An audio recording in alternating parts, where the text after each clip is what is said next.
Student, single ownership firm का advantages को हम लोग डिफरेंट पॉइंट के अंदर समझने की कोशिश करेंगे। फर्स्ट ऑफ ऑल, इसका बहुत सारे एडवांटेज होता है अगर एक सिंगल ओनरशिप फर्म का अगर आप एक ओनर हो।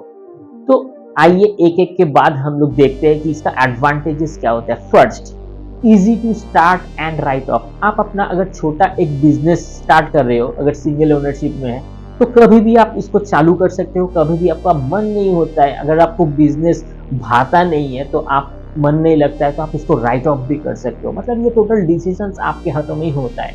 नेक्स्ट, आपका ओन डिसीजंस, मतलब आपका बिजनेस के अंदर अगर सीक्वेंस एंड इवेंट्स कुछ भी होगा, वो फाइनेंशियली हो सकता है, मार्केटिंग रिलेटेड हो सकता है, या कोई क्लाइंट रिलेटेड हो सकता है। ये टोटली कंप्लीटली डिपेंड करता है आपके डिसीजंस के ऊपर।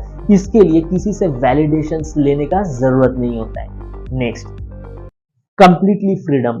ये बिजनेस के अंदर आपके पास एक कंप्लीट फ्रीडम रहता है।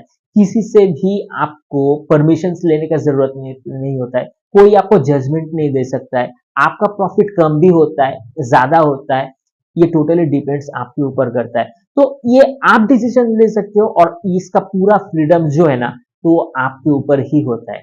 नेक्स्ट, आपके पास मोनोपोली प्राइसिंग राइट्स होता है। जैसे आपका जो प्रॉफिट होता है, ये मोनोपोली हो सकता है। कैसे?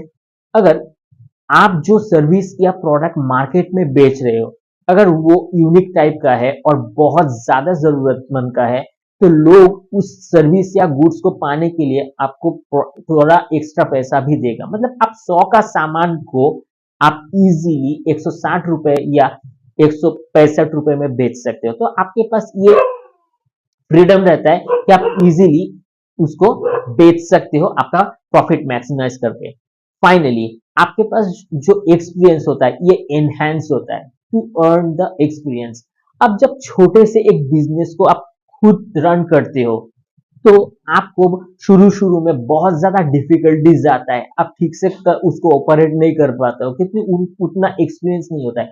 अब जहां आप गिरते हो, फेलियर होते हो, फिर उठ के खड़ा करते हो, और over the longer period of time इसको कंटिन्यू करते हो, और बड़ा भी हो जाता है बिजनेस, एक्सपैंड हो जाता है। तो ये सारी जो जो चीजें आपके साथ होएगा, तो ये एक्सपीरियंस अर्न के हिसाब से आपका अपकमिंग फ्यूचर के लिए, बिजनेस बिल्डअप के लिए बहुत ज्यादा जरूरी होगा। तो ये टोटल सीक्वेंस को हम लोग ऐसे रिलेट कर सकते हैं। Thank you.